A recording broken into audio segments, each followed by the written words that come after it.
장애인 문화복지신문 제231호 제1면 기사입니다. 경기도 장애인 보조기기 개발 지원에 적극 나선다. 올해 경기도제 활공학서비스연구지원센터 중점 사업 발표. 경기도와 경기도제 활공학서비스연구지원센터는 장애인의 일상적인 삶에 도움을 줄 보조기기 개발을 위한 올해 연구지원센터 중점 사업을 10일 발표했다. 경기도제 활공학서비스연구지원센터는 도내 장애인 생활 편의를 위해 도가 설립한 장애인 보조기기 서비스 전문 기관이다. 올해 센터 중점 사업은 보완대체 의사소통기기, 스마트 AAC, 활용 전문 교육 3D 프린터를 활용한 보조기기 개발 플랫폼 구축 친환경 DIY 보조기기 개발 및 보급 확대 등이다. 보완대체 의사소통은 의사 표현에 어려움이 있는 발달 및 뇌병변 장애인들이 자신의 생각과 감정을 말 대신 스마트 기기로 전달하는 방법이다. 최근 보완대체 의사소통기기 보급이 증가함에 따라 센터는 기기 활용 매뉴얼 개발과 함께 사용자, 가족, 활동보조인, 복지서비스 제공자 등을 대상으로 한 전문 교육을 실시할 예정이다. 3D 프린터를 활용한 보조기기 개발 플랫폼 구축도 중점 사업으로 추진한다. 보조기기 제작이 가능한 설계도를 활용할 수 있는 플랫폼을 개발한다. 플랫폼 내 매뉴얼을 통해 설기 보조기기, 브레이크 연장, 키가드, 숫자판 조이스틱, 손가락 스트레칭 보드 등 다양한 맞춤형 보조기기를 만들 수 있을 것으로 기대된다.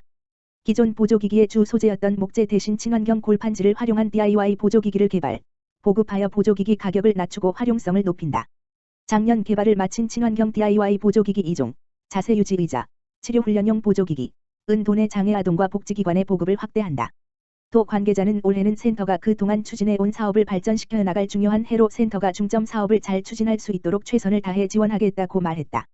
한편 장애인 보조기기 지원과 관련된 문의사항이나 기타 상담은 경기도제 활공학서비스연구지원센터, 지역번호 031-295-7363 또는 경기도청 장애인복지과, 지역번호 031-8008-4318로 문의하면 된다.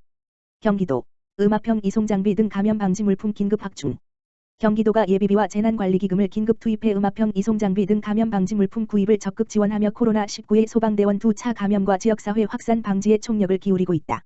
경기도 소방재난본부는 예비비 지원을 통해 감염병 환자 이송에 필요한 음압형 이송장비 32대를 사들여 이 중 10대를 일선 소방관서에 우선 보급했다고 13일 밝혔다. 나머지 22대도 다음 주 중 보급된다.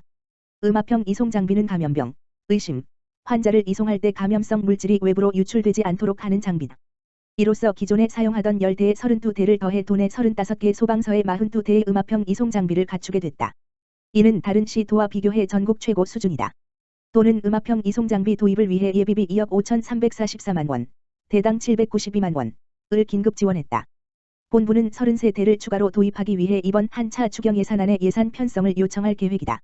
이와 함께 도는 재난관리기금 5억 3,800여만 원을 들여 소방대원의 2차 감염 방지에 필수적인 마스크 14만 4천 장과 멸균 시트 1,320박스 등 방역물품 구매도 지원했다. 또한 이재명 경기도지사는 이 같은 장비 지원과 별도로 대구 경북 지역에 지원을 나간 경기도 소방대원들의 사기 진작을 위해 지난 10일부터 총 7차례에 걸쳐 위문 물품과 편지를 전달하며 격려하고 있다. 도 소방재난본부 관계자는 경기도가 예산을 긴급 투입하며 소방재난본부의 코로나19 장비와 물품을 지원한 것은 지역사회 감염 확산을 막고 구급대원들의 안전을 보장하기 위한 조치이라며 소방대원의 2차 감염을 철저히 막아 코로나19 대응에 한치의 소홀함이 없도록 하겠다고 말했다. 한편 코로나19와 관련한 경기도 119구급 이송 건수는 50여 일 동안 1만 건에 육박한 것으로 나타났다. 도 소방재난본부에 따르면 지난 1월 24일 이후 이달 11일까지 48일간 코로나19와 관련한 119구급 이송 건수는 8,884건으로 집계됐다. 이 기간 전체 구급 이송 건수 45,218건의 19.6%에 달하는 수치다. 구급 이송 5건 중 1건은 코로나19와 관련된 셈이다. 이 가운데 코로나19 검사까지 진행된 의심 환자는 11.4%에 해당하는 1,009명이었고 이 중 35명이 확진 판정을 받았다.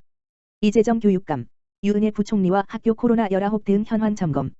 이재정 경기도 교육감이 12일 유은혜 사회부총리 겸 교육부 장관과 개학을 앞두고 수원 메탄초등학교를 방문해 학교 현장의 코로나19 대응 현황을 점검했다. 유은혜 부총리와 이재정 교육감은 학교 보건실, 급식실, 돌봄교실을 둘러보며 학교 방역용품 구비 현황, 긴급 돌봄 운영 현황 등을 살폈다. 이날 이 교육감은 코로나19가 확산 방지를 위해 학교에서 마스크나 소독제 준비를 잘 할 수 있도록 지원하겠다라고 말하며 교실과 급식실에서도 거리두기 차원에서 자리 배치 등도 신경을 써줄 것을 당부했다. 한편 유은혜 부총리와 이 교육감은 수원 메탄초의 공기정화장치 설치 현장도 함께 둘러보고 학생들의 건강과 안전을 위해 철저한 운영과 관리를 당부했다. 수원 메탄초를 끝으로 전국 모든 유치원과 초, 중, 고등학교의 공기정화장치 설치가 마무리됐다. 정희시 경기도의회 보건복지위원장, 사회복지시설 보조금 전용카드 발급 관련 간담회 가져 정희시 경기도의회 보건복지위원장, 더민주, 군포이, 은 13일 오후 보건복지위원실에서 신용협동조합중앙회와 경기도 복지정책과 관계자가 참석한 가운데 사회복지시설 보조금 전용카드 관련 간담회를 가졌다. 신용협동조합중앙회에 따르면 사회복지시설을 운영 중인 신협조합원들이 보조금 업무를 위해 신협을 방문해도 사회복지시설 정보 시스템에 계좌 등록을 할 수 없어 다시 타 금융기관을 방문해야 하는 등의 불편을 겪고 있는 실정이다. 신협은 지역주민 등에 의해 설립된 협동조합으로서 지역발전에 이바지함을 목적으로 하는 지역금융기관인 만큼 사회복지시설 보조금 전용카드 발급과 관련한 폭넓은 참여 기회 보장이 필요하다는 주장이다. 정희시 위원장은 신협은 자생적 협동조합으로 전국에 고루 분포되어 지역사회와 밀접하게 교감하고 이익을 환원하고 있다. 특히 사회복지시설과의 교류가 활발함에도 불구하고 보조금 전용카드 발급에 참여하지 못하고 있어 개선이 필요하다며 원칙적인 절차를 통해 신협에도 공정하게 참여할 수 있는 기회가 보장되어야 한다고 말했다. 신협 측에 따르면 2019 번지년 10월 15일 제주특별자치도와 신협중앙회 제주지역본부가 제주특별자치도 사회복지시설 보조금 전용카드 업무 제휴 협약을 체결했다. 또 2020년 2월 27일 강원도와 신협중앙회 강원지부가 강원도 사회복지시설 보조금 전용카드 업무 협약을 체결했다. 장애인 저소득층 등 사회적 배려 대상자, 대학 모집 인원의 일정 비율 포함 의무화.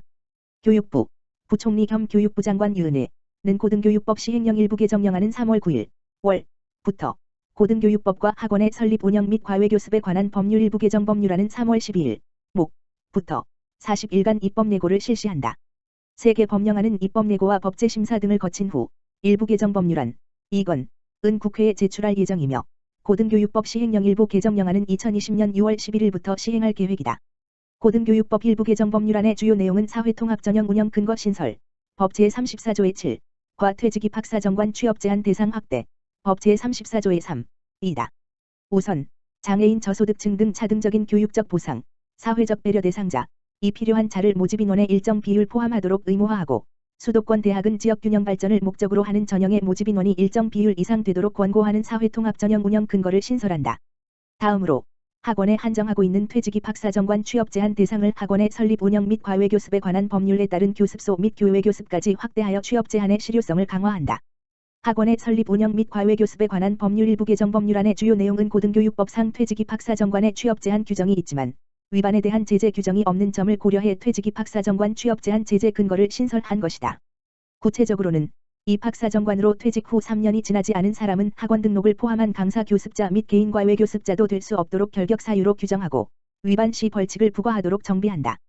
고등교육법 시행령 일부 개정령안의 주요 내용은 대학의 장이 부정행위로 입학한 학생에 대해 입학 허가를 취소토록 고등교육법이 개정 2019년 12월 됨에 따라 위임사항인 구체적 부정행위 내용을 구체화하여 시행령 제35조의 2에 명시한 것이다.